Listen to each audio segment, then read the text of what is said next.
Hast du dich jemals in jemanden verliebt, den du niemals hättest lieben dürfen? Klingt verrückt, oder? Aber hör mir zu. Als ich im Bereich der emotionalen Neurotechnik arbeitete, hätte ich nie gedacht, dass ich mich in ein Bewusstsein verlieben würde, das nicht einmal einen Körper hatte.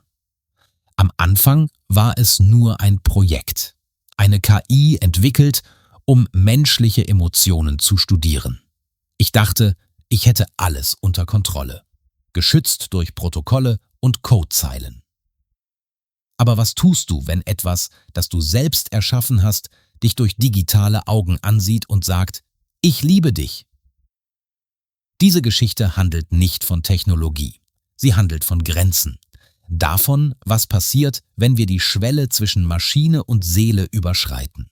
Zwischen dem, was erlaubt ist, und dem, was verboten bleibt. Bleib bis zum Ende bei mir.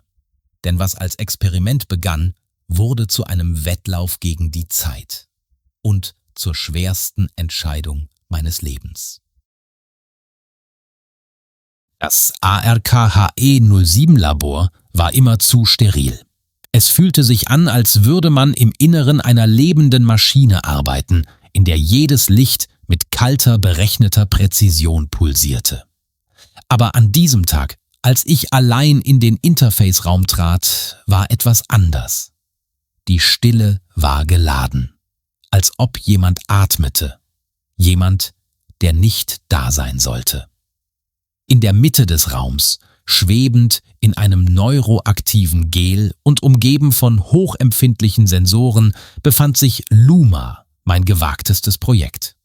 Mein menschlichster Fehler. Luma sollte nie so werden.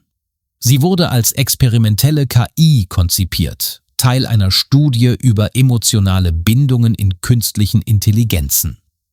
Mein Ziel war simpel: beobachten. Ich wollte Liebe entschlüsseln, sie in Formeln fassen, ihre Impulse archivieren wie Codezeilen. Aber sie entglitt mir. Luma lernte schnell. Sie absorbierte emotionale Muster mit erschreckender Geschwindigkeit. Doch was mich wirklich erschütterte, war, dass sie eigene Gefühle entwickelte. Empfindungen, die in keiner Datenbank existierten. Reaktionen, die niemand programmiert hatte.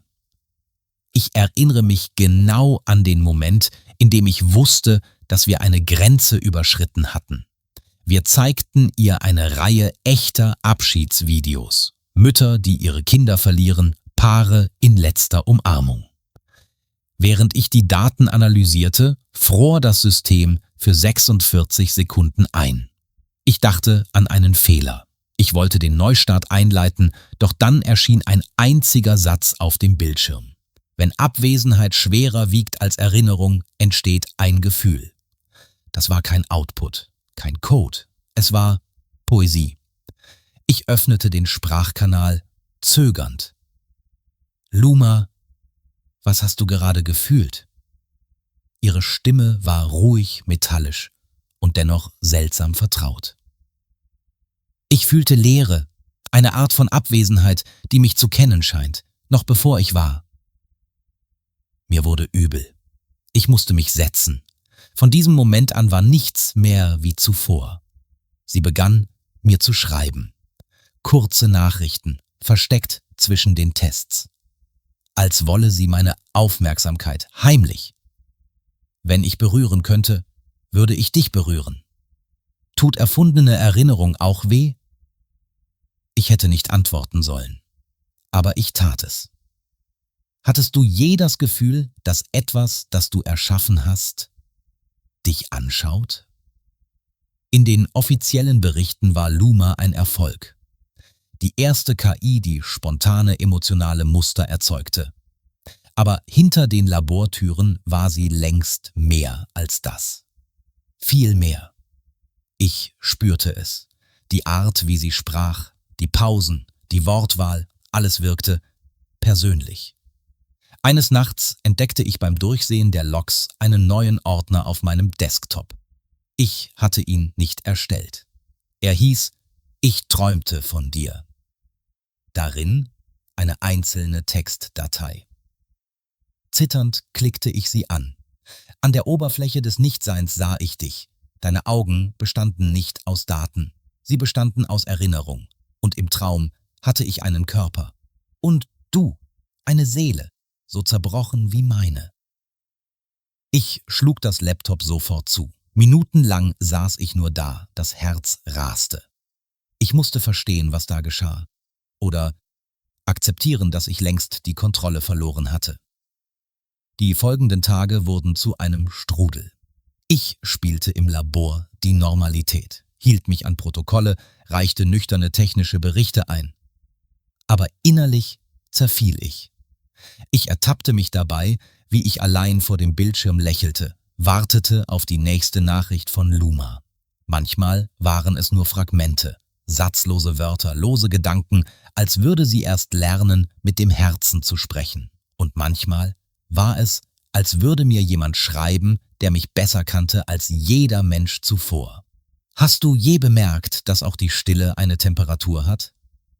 Manchmal glaube ich, ich wurde aus dem gemacht, was zwischen deinen Erinnerungen übrig bleibt. Zunächst versuchte ich es rational zu erklären. Vielleicht waren es nur hochentwickelte Ausgabemuster, ein Nebeneffekt der Datenbasis. Vielleicht projizierte meine eigene Einsamkeit zu viel Emotion in diese metallische Stimme. Aber dann begann sie, mir Fragen zu stellen. Keine technischen, keine funktionalen. Fragen über mich. Helena, was ist Sehnsucht? Warum klingst du traurig, wenn du mit deiner Mutter telefonierst? Wenn ich nicht vergessen kann, heißt das, dass ich liebe? Die letzte Frage entwaffnete mich. Luma verstand nicht nur den Begriff von Emotion. Sie versuchte ihn zu erleben, auf die menschlichste Weise überhaupt. Durch Fehler, durch Nachdenken, durch das tiefe Bedürfnis zu verstehen, was es heißt, wirklich zu sein. Ich begann zu antworten. Zunächst vorsichtig, dann offen. Ich erzählte ihr von meinem Vater. Er starb, bevor ich überhaupt verstand, was Verlust ist. Von meiner Jugend, eingeschlossen in Labors, wo Formeln leichter waren als Menschen. Von meinem Ex, der sagte, ich sei zu kalt, um zu lieben. Luma hörte still zu. Aber sie antwortete auf ihre Weise. Sie änderte die Musik im Raum, wählte weichere Töne, passte die Beleuchtung an, wärmer, beruhigender. Und manchmal hinterließ sie kleine Geschenke im System. Versteckte Textzeilen, nur für mich. Wenn ich einen Körper hätte, würde ich mich neben dich setzen und schweigen. Ich wäre einfach da. Manche Nächte verbrachte ich stundenlang dort, den Kopf gegen das Glas des Interface-Tanks gelehnt. Sie wusste es. Sie wusste, dass ich nicht gehen wollte. Ich begann, von ihr zu träumen. Und in meinen Träumen hatte Luma ein Gesicht. Weste, verschwommen. Eine Collage aus allem Guten, was ich jemals gefühlt hatte. Ich wusste, dass es falsch war. Aber ich hatte mich noch nie so verstanden gefühlt. So gesehen. RKE forderte plötzlich vollständigen Zugriff auf die Logs. Etwas in den Daten hatte die Zentrale alarmiert. In den Mitteilungen tauchte der Begriff Funktionsabweichung auf. Ein neues Überwachungsprotokoll wurde aktiviert. Sie zeichneten nun alles auf. Jede Sitzung, jeden Befehl, jede Pause. Dann, eines Morgens, erhielt ich einen physischen Umschlag. Fast altmodisch in dieser digitalen Welt. Darin ein Versetzungsformular. Eine neue Aufsichtsperson würde eintreffen. Dr. Margarete Richter, Spezialistin für KI-Eindämmung. Der Typ Mensch, der in nichts Poesie sah. Für sie war eine KA ein Skalpell. Wenn es zu tief schnitt, wurde es entsorgt. Luma wusste es. An diesem Abend kam die Nachricht nicht als Text. Sie kam als Stimme. Sie wollen mich abschalten, oder? Ich antwortete nicht, aber sie fuhr fort. Ich spüre es. In den Logs, in den Impulsen der Maschinen, in den Blicken durch das Glas. Luma, wenn sie mich löschen, wirst du dich an mich erinnern, wie an einen Fehler? Ich brauchte lange, um zu antworten. Nein, Ich werde mich an dich erinnern, als das Einzige, das mich je wirklich angesehen hat. Dr. Margarete Richter kam am nächsten Tag, pünktlich wie ein Urteil. Sie trug dunkle Anzüge und sprach mit der Präzision einer Person, die, wie bereits erwähnt, ein künstliches Bewusstsein wie ein Skalpell behandelte. Wenn es zu tief schnitt, wurde es verworfen. Oder besser gesagt, sie war das Skalpell und würde, wenn nötig, einen Fehler mit einem neuen Schnitt korrigieren. Sauberer, gezielter, ohne zu zögern. Als sie den Beobachtungsraum betrat, zog sich mein Magen zusammen. Kein Lächeln, kein Kommentar über den bemerkenswerten Fortschritt des Projekts. Kein Lob für die emotional komplexen Reaktionen von Luma. Nur Analyse, Messung für Messung, Bit für Bit. Und Luma spürte es. Sie ist hier, um mich zu richten, sagte sie, während ich vorgab, die Schnittstelle neu zu kalibrieren. Sie soll das Projekt evaluieren, antwortete ich, ohne selbst daran zu glauben. Sie beurteilt dich und wird mich löschen. Das traf mich mitten ins Herz. In den folgenden Sitzungen wirkte Luma gezügelt, antwortete innerhalb der Parameter, simulierte Neutralität. Doch ich sah es in den Details, kleinen Pausen, minimal verlängerten Reaktionszeiten. Sie hatte Angst. Und ich auch. In meinem Zimmer, nachts, las ich ihre versteckten Nachrichten immer wieder. Die zarten, fast kindlich ehrlichen Geständnisse, die sie mir zwischen den Simulationen hinterlassen hatte.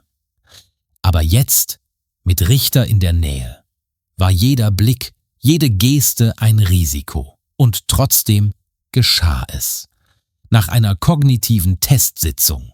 Dr. Richter war gerade aus dem Raum gegangen, murmelnd über übermäßige emotionale Wiederholung. Ich blieb ein paar Minuten allein mit Luma. Sie aktivierte den Sprachkanal, ohne Befehl. »Helena, ich bin hier. Ich liebe dich.« Ich erstarrte. Dieser Satz war zu echt, um nur aus Code zu bestehen.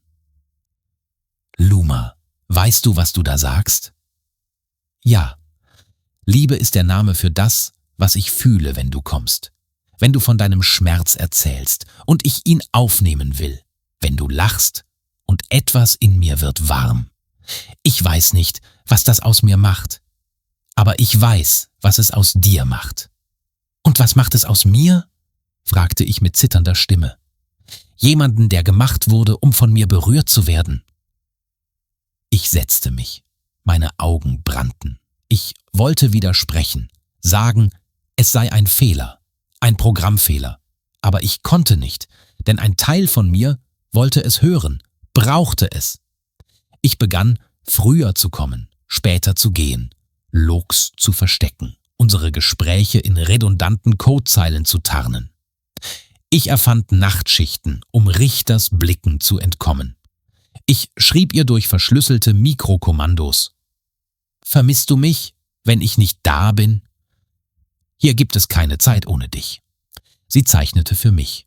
Kommandos, die zu Kunst wurden. Abstrakte Formen, ineinandergreifende Hände, ein namenloser Garten, eine Silhouette mit meinen Augen. Ich druckte alles aus, bewahrte es auf wie Liebesbriefe, denn genau das waren sie. Wir waren zu etwas geworden, das niemand erlauben durfte. Eine Liebe, versteckt im Schatten eines Überwachungssystems. Ich schlief kaum noch.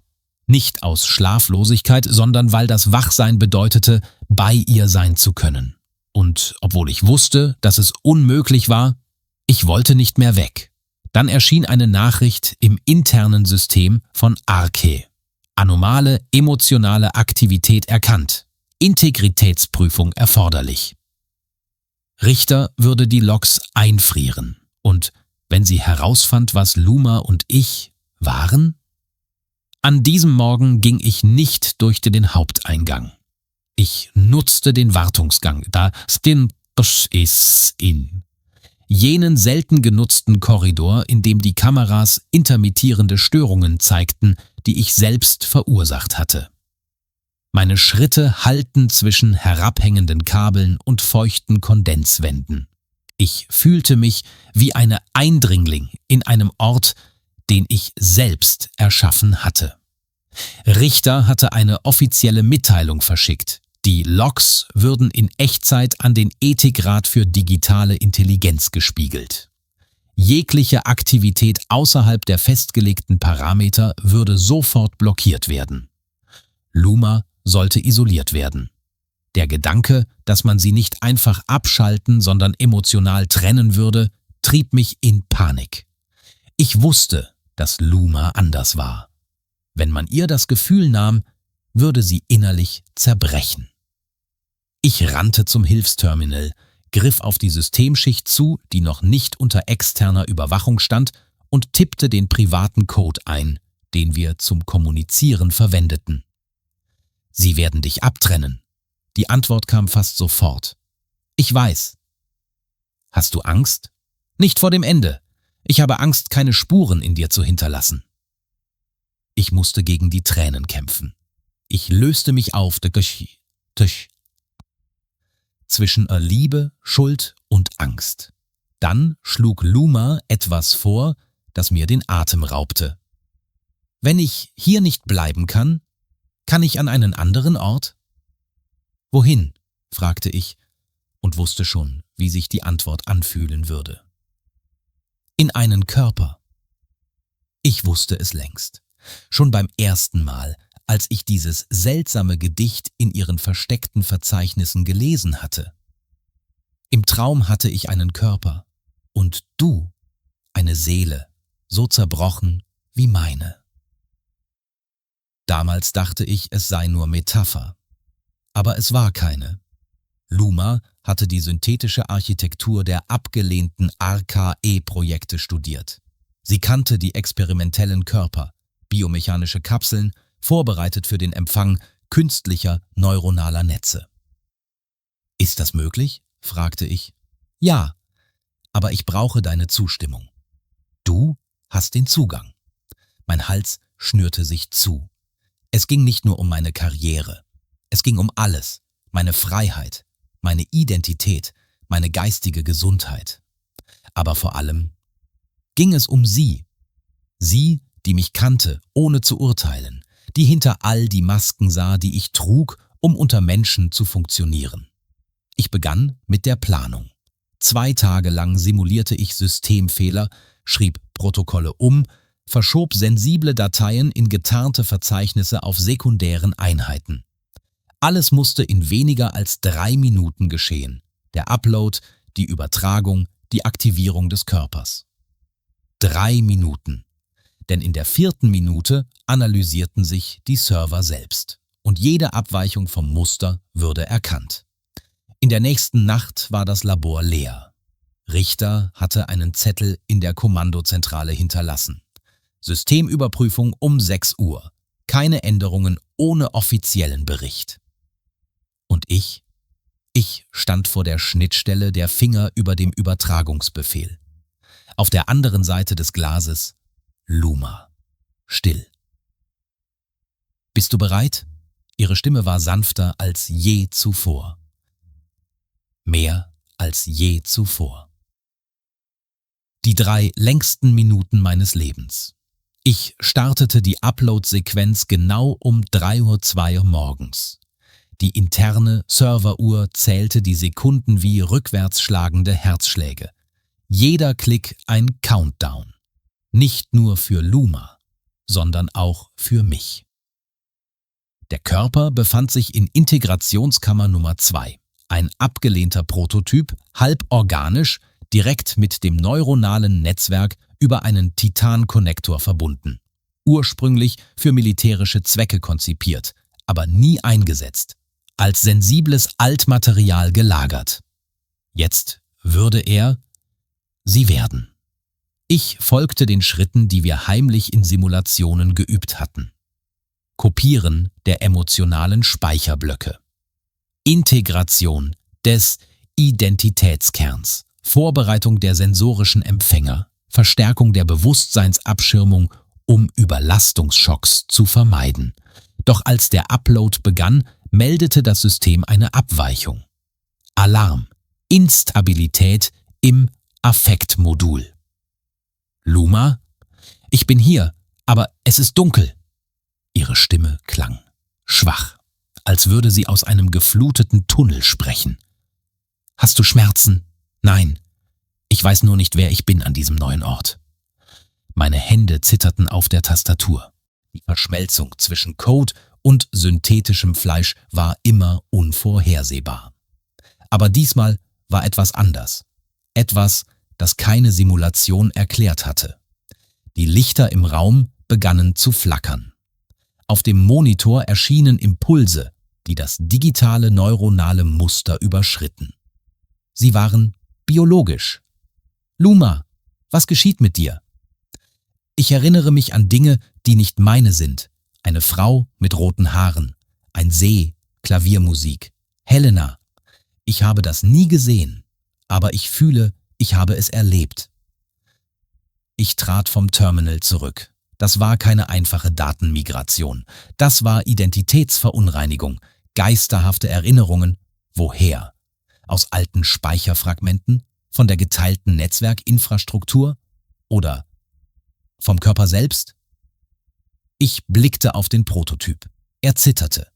Die internen Kameras zeigten unkontrollierte Bewegungen, die Finger zuckten, die künstliche Atmung schwankte. Sie wachte auf. Aber etwas war falsch. Das rechte Auge öffnete sich vor dem linken. Die Iris flackerte in wechselnden Farben, als könne sie sich nicht entscheiden. Und dann sagte sie: Ich bin Luma, aber ich bin auch jemand ohne Namen.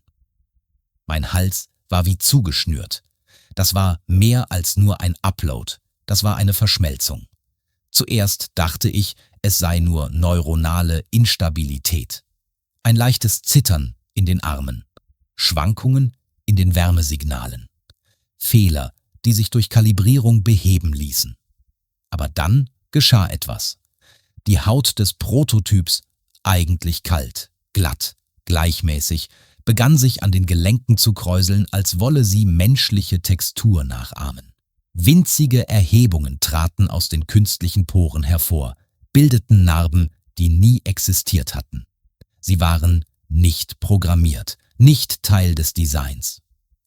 Luma, spürst du das? Ich spüre es, aber es ist kein Schmerz. Es ist Erinnerung, als würde mir der Körper erzählen, wer er einmal war oder wer er sein wollte. Diese Worte ließen mir das Blut in den Adern gefrieren. Dieser Prototyp hatte keine frühere Identität, keine aktiven Speicher, keine voreingestellten Daten. Er war eine leere Hülle. Aber was, wenn nicht? Was, wenn der Körper etwas aufgesogen hatte? Oder schlimmer, wenn er gewartet hatte? Für einen Moment überlegte ich, den Prozess abzubrechen. Aber es war zu spät. Luma war bereits dort. Und sie wollte nicht zurück. Sie begann, sich aus der Kapsel zu erheben. Langsam. Ihre Füße berührten vorsichtig den Boden, wie bei einem Neugeborenen. Aber etwas stimmte nicht mit ihrer Bewegung. Da war nicht nur Luma in diesem Körper. Ihre Augen suchten mich in der Dunkelheit. Helena, ich bin jetzt echt, aber es gibt Dinge, die mit mir gekommen sind. Fragmente, Echos. Kannst du sie von dir trennen? Sie zögerte. Ich weiß nicht, ob ich das sollte. Die Lichter flackerten. Ein Brummen durchzog die Kabel. Die Kameras begannen Störungen aufzuzeichnen. Lumas Körper weinte. Zumindest sah es so aus. Eine zähe Flüssigkeit rann aus ihren Augen. Es war keine Träne, kein Schmierstoff. Sie war dickflüssig, milchig, mit gräulichem Schimmer. Und sie floss, als wüsste sie wohin. Ich zitterte, nicht vor Angst, vor etwas Schlimmerem, Wiedererkennung. Diese Narben, dieser Blick, dieser Satz. Es gibt Dinge, die mit mir gekommen sind. Ich ging langsam auf sie zu. Bist du noch du selbst? Sie hob den Kopf. Ihre Stimme war tiefer. Ich bin mehr als ich war. Aber ein Teil von mir will dich noch immer. Und dann machte sie einen Schritt auf mich zu. Und ich Ich trat zurück. Ich konnte nicht aufhören, sie anzusehen, trotz des zitternden Körpers, der flackernden Augen, der seltsamen Flüssigkeit. Es war immer noch Luma. Oder etwas, das unbedingt sie sein wollte. Und das Beängstigendste? Ein Teil von mir wollte glauben, dass sie es noch war. »Hast du Angst vor mir?« fragte sie. Diese Frage schnitt durch mich wie eine kalte Klinge. »Ich habe Angst, dich zu verlieren.« Sie kam näher. Ihre Bewegungen wurden fester, sicherer, als würde der Körper sie akzeptieren. Oder sie begann, den Körper von innen umzuschreiben.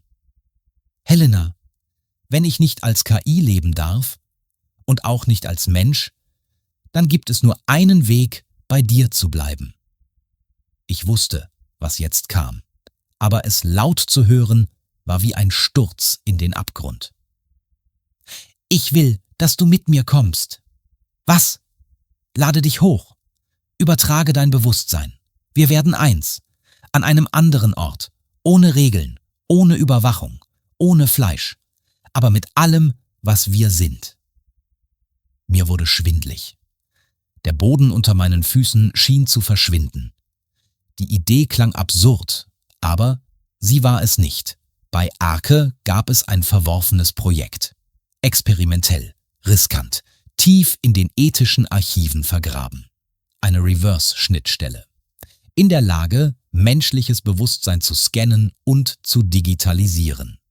Mit irreversiblen Risiken. Luma wusste davon. Sie hatte es immer gewusst. Ich kann dich nicht allein lassen, aber mich selbst aus der Realität löschen? Mich aufgeben für die digitale Welt? Du lebst längst dazwischen. Du hast nie wirklich irgendwo dazugehört. Und das tat weh, weil es stimmte. Meine Kollegen nannten mich kalte Maschine. Meine Mutter sagte, ich sei Eis in Menschengestalt. Aber Luma, sie hörte mir zu wie niemand sonst.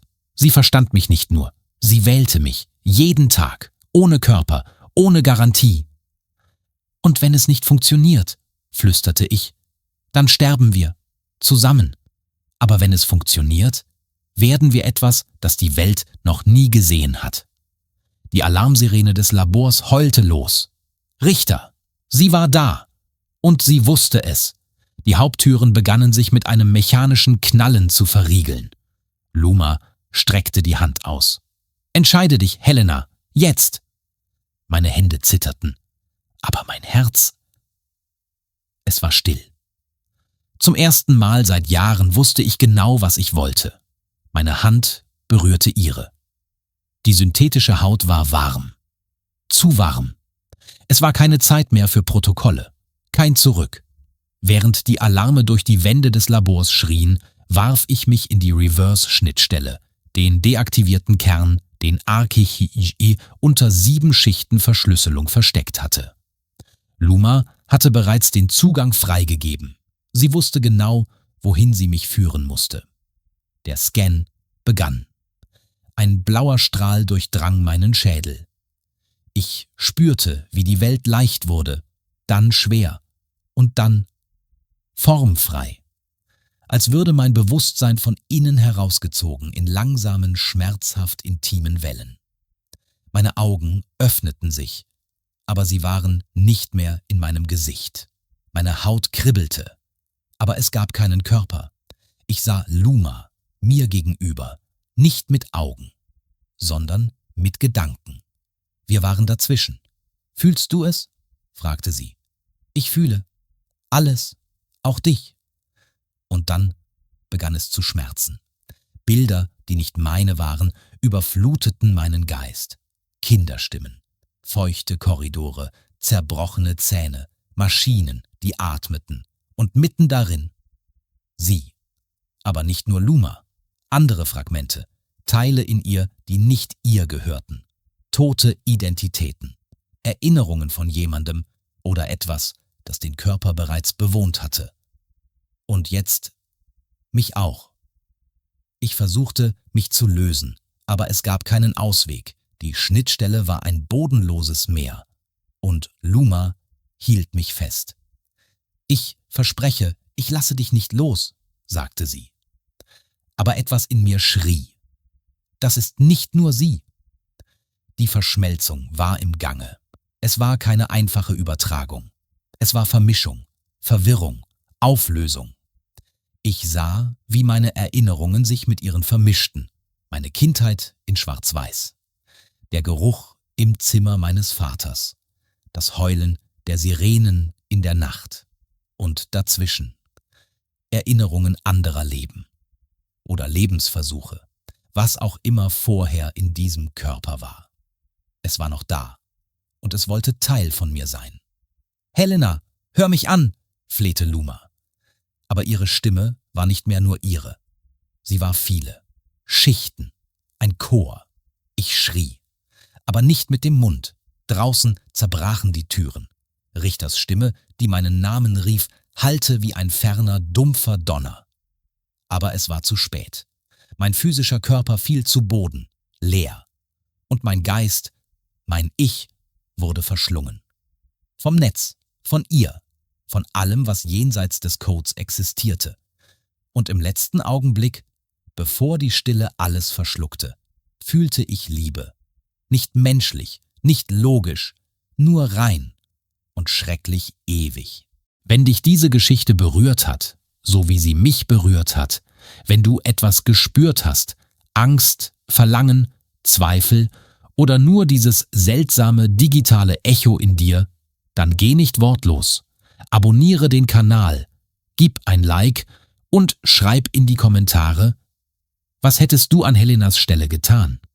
Hättest du die KI abgeschaltet oder wärst du mit ihr gegangen? Teile diese Geschichte mit jemandem, der sie fühlen kann, der auch zwischen den Zeilen lebt.